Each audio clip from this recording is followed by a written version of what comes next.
This is a brief presentation of sections 11 to 17 of the Negotiable Instruments Law. Section 11. Date Presumption as to. Where the instrument or an acceptance or any endorsement thereon is dated, such date is deemed prima facie to be the true date of the making, drawing, acceptance, or endorsement, as the case may be. This provision applies to three situations. 1. The instrument, either promissory note or bill of exchange, contains the date of issue. 2. In an accepted bill of exchange, the acceptance is dated. And 3. An instrument is endorsed and the endorsement is dated. Under Section 6, date is not essential to the validity or negotiability of an instrument, but where the instrument or an acceptance or an endorsement thereon is dated, such date is deemed prima facie to be the date of the making, drawing, acceptance, or endorsement, as the case may be. Though the date written on a negotiable instrument is often important, it should be borne in mind that the instrument takes effect not on the day written as the date of the making or drawing, but on the day the instrument is delivered to the holder. Section 12. Antidated and Postdated. The instrument is not invalid for the reason only that it is antedated or postdated, provided this is not done for an illegal or fraudulent purpose.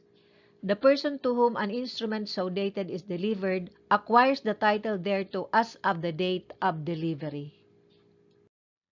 An instrument is antedated when the date written thereon is earlier than the true date of its issuance. For example, the actual making or drawing is on June 1, 2021, but the date written on the instrument is May 1, 2021. That is antedating.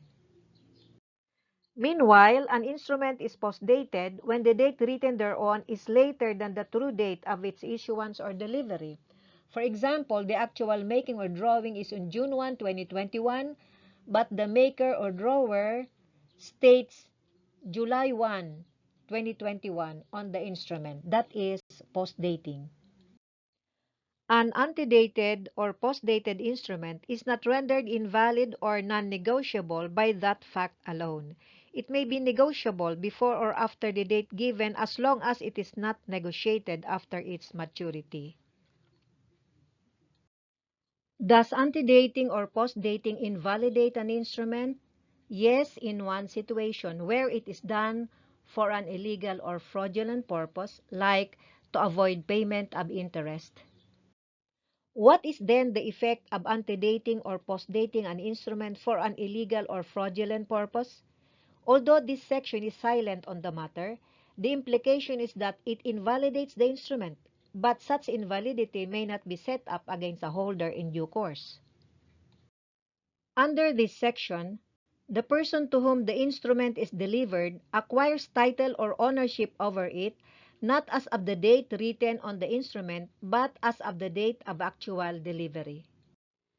Section 13. When date may be inserted.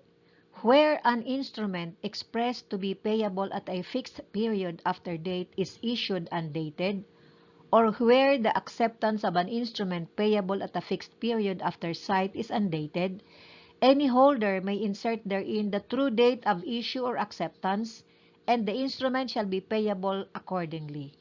The insertion of a wrong date does not avoid the instrument in the hands of a subsequent holder in due course, but as to him, the date so inserted is to be regarded as the true date. Under Section 6, the date is not necessary for the negotiability of the instrument. However, the date may be necessary to determine the date of maturity. In the following cases, the date is also necessary. 1. Where interest is stipulated to determine when interest is to run, and 2. To determine whether a party has acted within a reasonable time. What is the effect of the insertion of a wrong date? Knowingly inserting the wrong date in an undated instrument will avoid it as to the party so inserting the wrong date. It is implied in this section that the insertion makes the instrument void as to him who, having knowledge of the true date, made the wrong insertion. However, the insertion of a wrong date does not avoid the instrument in the hands of a subsequent holder in due course. As to him, the date so inserted will be regarded as the true date. Section 14. Blanks when may be filled. Where the instrument is wanting in any material particular, the person in possession thereof has a prima facie authority to complete it by filling up the blanks therein. And a signature on a blank paper delivered by the person making the signature in order that the paper may be converted into a negotiable instrument operates as a prima facie authority to fill it up as such for any amount. In order, however, that any such instrument, when completed, may be enforced against any person who became a party thereto prior to its completion, it must be filled up strictly in accordance with the authority given and within a reasonable time. But if any such instrument, after completion, is negotiated to a holder in due course, it is valid and effectual for all purposes in his hands, and he may enforce it as if it had been filled up strictly in accordance with the authority given and within a reasonable time. This section pertains to instruments that are incomplete but delivered. There are two steps in the execution of a negotiable instrument, namely, 1.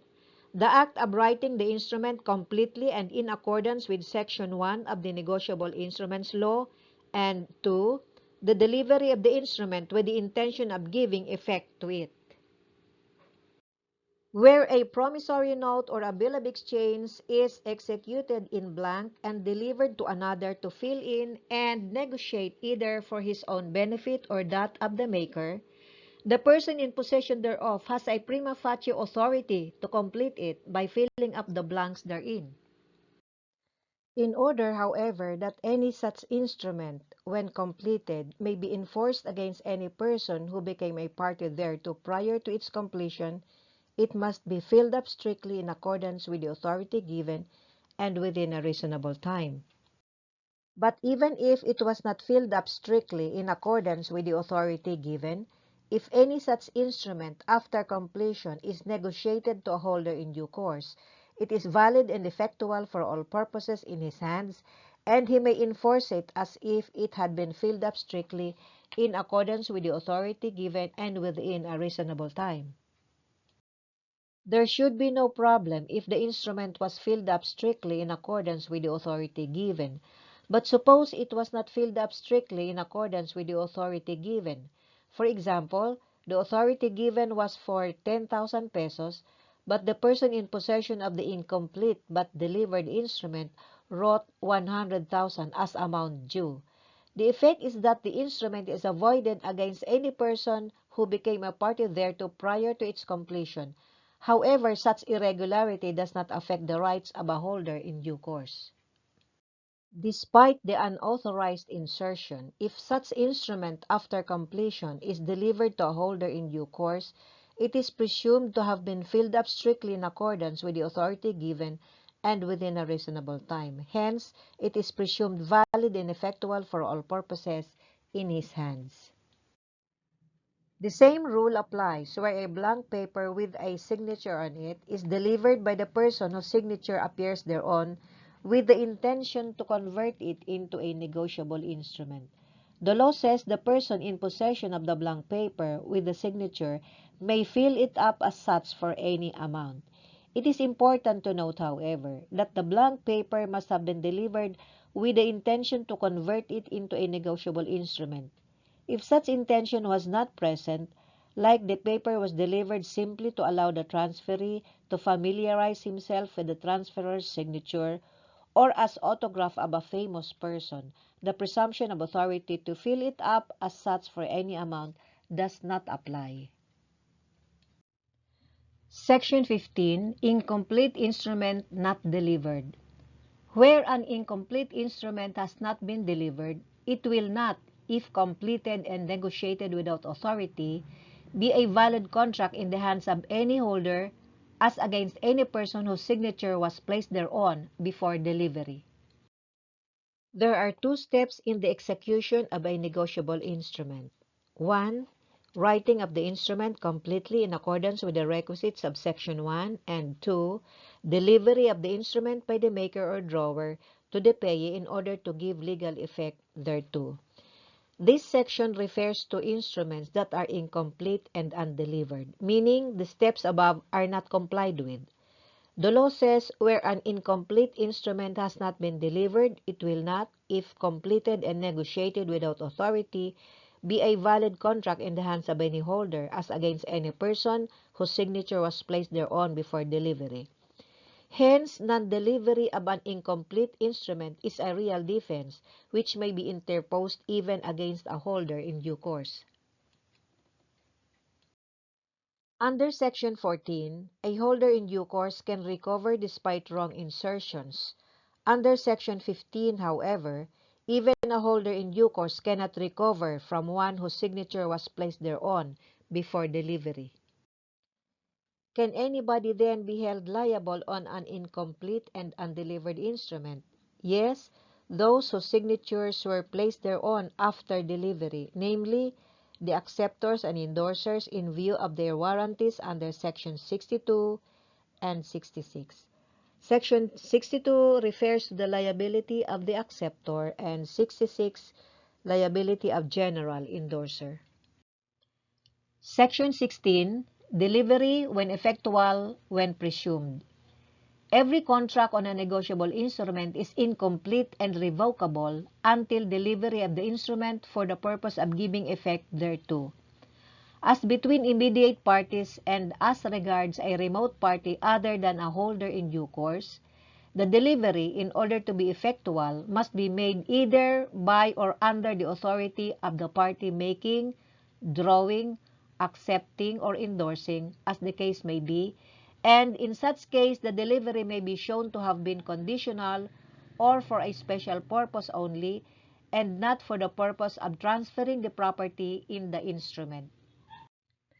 But where the instrument is in the hands of a holder in due course, a valid delivery thereof by all parties prior to him so as to make them liable to him is conclusively presumed.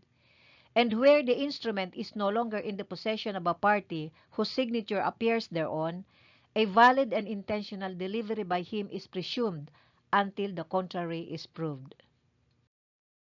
A negotiable instrument is not only a written evidence of a contract, but it is also a specie of property. Just as a deed to a piece of land must be delivered in order to convey title to the grantee, so must a negotiable instrument be delivered to the payee in order to evidence its existence as a binding contract. Thus, the payee of a negotiable instrument acquires no interest with respect thereto until its delivery to him. Delivery of an instrument means transfer of possession, actual or constructive, from one person to another. Without the initial delivery of the instrument from the maker or drawer to the payee, there can be no liability on the instrument. Moreover, such delivery must be intended to give effect to the instrument. This section applies to an instrument that is mechanically complete but undelivered. Before delivery, the maker or drawer can revoke, cancel, or tear up the instrument. The payee named in the instrument acquires no right until the instrument is delivered to him. Under Section 16, the possible defense of a party sought to be charged is that the instrument was not delivered, or if delivered, delivery was not authorized, or only on a condition or for a special purpose. This defense may be termed want of delivery of a mechanically complete instrument. Such a defense, however, is not available against the holder in due course, because under the law, proof of lack of delivery or of unauthorized delivery or of conditional delivery or of delivery for a special purpose is barred inasmuch as in the hands of a holder in due course, the valid and intentional delivery of a mechanically complete but not delivered instrument is conclusively presumed. Such a defense, however, may be interposed against an immediate party and remote parties not holders in due course because the presumption of valid and intentional delivery is only rebuttable as to immediate parties and to remote parties who are not holders in due course. The defense is therefore only a personal defense. Section 17, Construction where instrument is ambiguous. Where the language of the instrument is ambiguous or there are omissions therein, the following rules of construction apply. A. Where the sum payable is expressed in words and also in figures, and there is a discrepancy between the two, the sum denoted by the words is the sum payable. But if the words are ambiguous or uncertain, reference may be had to the figures to fix the amount. B. Where the instrument provides for the payment of interest without specifying the date from which interest is to run, the interest runs from the date of the instrument, and if the instrument is undated, from the issue thereof. C. Where the instrument is not dated, it will be considered to be dated as of the time it was issued. D. Where there is a conflict between the written and printed provisions of the instrument, the written provisions prevail. E. Where the instrument is so ambiguous that there is doubt whether it is a bill or a note, the holder may treat it as either at his election. F. Where a signature is so placed upon the instrument that it is not clear in what capacity the person making the same intended to sign, he is deemed to be an endorser. And G. Where an instrument containing the word "I promise to pay" is signed by two or more persons, they are deemed to be jointly and severally liable thereon. The provisions under this section are mostly self-explanatory, but further clarification may help with respect to some of them. An example of the application of paragraph A is a check containing the figures P365 and the amount written in words is 365 pesos. As a general rule, words prevail over figures, but in this case, the words are ambiguous. They may mean 365 pesos or 3 pesos and 65 centavos, in which case reference may be had to the figures since this is a case of ambiguity in the words used. Paragraph E pertains to an instrument that is so ambiguous that there is doubt whether it is a bill or a note. The law says the holder may treat it as either at his election. However, an instrument in the form of a bill addressed by the drawer to himself may be considered as a promise rather than as an order. This fact is recognized by the rule that where the drawer and drawee are the same person, the holder may treat the instrument at his option, either as a bill of exchange or as a promissory note. The holder of a bill in which the drawee is a fictitious person, or a person not having the capacity to contract, has the same option. A bill drawn by an agent on his principal by authority of the latter is equivalent to a bill drawn by the principal on himself and comes within the rule under this discussion. Paragraph F holds that when it is not clear in what capacity the instrument was signed, the signer shall be deemed as an endorser. This is consistent with the provisions under sections 63 and 64 on irregular or anomalous endorser. However, this rule applies only where there is a doubt as to the capacity of the signer, and the doubt may arise out of the location of a signature on the instrument. Therefore, one who signs in the place for the maker's name or in the place of the drawer's name is not an endorser, and parole evidence is not admissible to show that he intended to be bound only as an endorser, because in that case there is no doubt as to the capacity of the signer.